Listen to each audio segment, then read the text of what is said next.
Hi friends, இன்னைக்கு video நம்ம என்ன பார்க்க போகிறோன்னா, இன்றைக்கி நான் வந்து ஆந்திரா ஸ்டைலில் பாலக்கூரை உள்ளிக்காரம் தாங்க செய்ய போகிறேன். இந்த கீரை வந்து பார்த்துருப்பீங்க, டவுனில் அதிகமாக விற்பாங்க. இது வந்து தமிழில் வந்து பாலக்கீரைன்னு சொல்லுவாங்க. இதை தாங்க செய்ய போகிறேன் ஆந்திரா ஸ்டைலில். வாங்க எப்படி செய்யுதுன்னு காட்டுறேன். இப்போ இந்த காம்பை மட்டும் தனியாக கட் பண்ணி எடுத்துடுறேன். நான் நம்மளால் எவ்வளோ பொடியாக கட் பண்ண முடியுமோ அவ்வளோ பொடியாக கட் பண்ணால் டேஸ்ட் ரொம்ப நல்லாயிருக்கும்.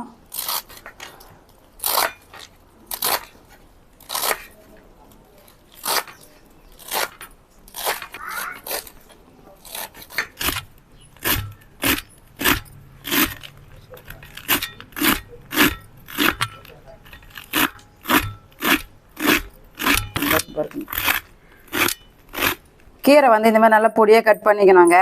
இப்போது மசாலா அரைச்சிக்கலாம். முதல்ல வெங்காயம், நான் தனி மிளகாத்தூள் கொஞ்சம், வீட்டு மிளகாத்தூள் கொஞ்சம் எடுத்துருக்கிறேன். ஒரு 10-15 பூண்டு பல் எடுத்துக்கிறேன். நான் தோல் உரிக்காமல் எடுத்துக்கிறேன், நீங்கள் வேணால் தோல் உரிச்சு எடுத்துக்கோங்க. இப்போ இது போட்டு நல்லா அரைச்சி எடுத்துக்கலாம். இந்த மாதிரி நல்லா அரைச்சி எடுத்துக்கணும். ரொம்ப நைஸாகவும் அரைக்கக்கூடாது. இந்த பதத்தில் அரைச்சி எடுத்துக்கோங்க. இப்போ தாளிக்கலாம். எண்ணெய் கொஞ்சம் அதிகமாக ஊற்றினப்போ நல்லாயிருக்கும். இப்போ நான் இதில் தாளிக்கு போடுற பொருள் பார்த்தீங்கன்னா, கடுகு, சீரகம், உளுத்தம்பருப்பு, கடலைப்பருப்பு.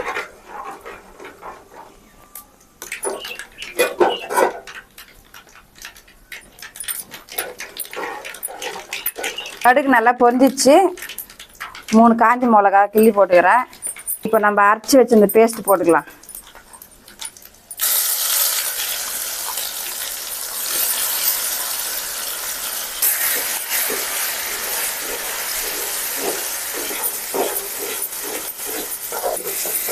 இப்போ நல்லா விதங்க உப்பு போட்டுக்கலாம்.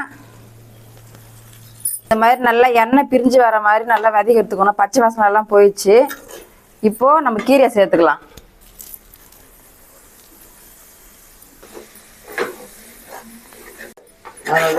இந்த மாதிரி நல்லா கிளறி விட்டு அடுப்பு சிம்மில் வச்சுட்டு மூடிடலாம். அப்பப்போ கிளறி விட்டே இருக்கணும், எல்லாம் அடி பிடிச்சிடும்.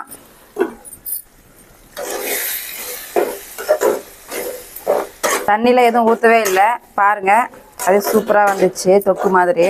இப்போ மஞ்சள் போட்டுக்கலாம், தனியால் தூள், சீரகத்தூளுங்க போட்டு நல்லா கலரி விட்டுடலாம். கீரை போடும் போது நிறைய இந்த மாதிரி தெரிஞ்சுது. செஞ்சதுக்கப்புறம் கொஞ்சமாக ஆயிடுச்சு. போதும் ஆட்டம்பா. எண்ணெய் கொஞ்சம் ஊற்றிக்கோ. எங்கள் வீட்டுக்கார் இப்போ தான் வேலையை விட்டு வீட்டுக்கு வந்தார். வந்த உடனே எனக்கு ஹெல்ப் பண்ணுறேன்னு உக்காண்டாரு. ட்ரெஸ் கூட மாற்றிக்க மாட்டேன். எண்ணெய் தான்பா.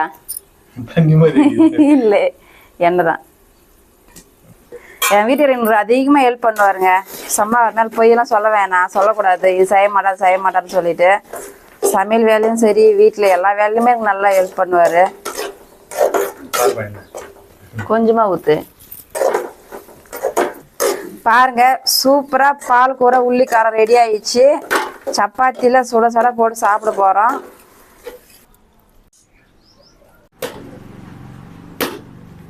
யார் மேலே இருக்கிற கோவத்தை மாவு மேலே காட்டிங்கிற?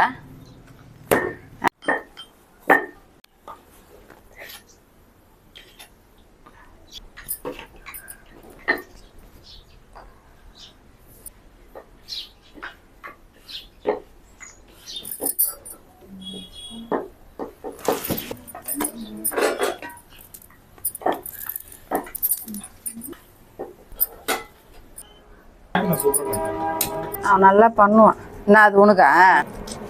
எவ்வளோ மெலிசா இருக்குது பாரு. இது கேக்கு சப்பாத்திங்க. கேத்தி அவளுக்கு அவளே தேய்ச்சி சின்ன சின்னதாக போட்டுங்கிறேன். குட்டி சப்பாத்தி, குட்டி கேத்திக்கு. அவங்க அப்பா அவளுக்காகவே அந்த குட்டி சப்பாத்தி கூட வாங்கி கொடுத்துக்கிறாரு.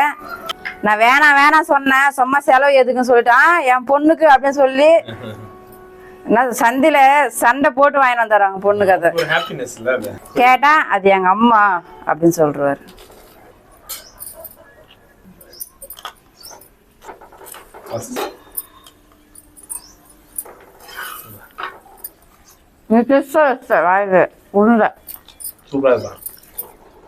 தேங்க்யூ. சப்பாத்திக்கு மட்டும் இல்லை, சாதத்துக்கு இன்னும் ரொம்ப சூப்பராக இருக்கும். கண்டிப்பாக நீங்களும் வீட்டில் ட்ரை பண்ணுங்கள். மறக்காமல் லைக் பண்ணுங்கள். டாடா, பாய்.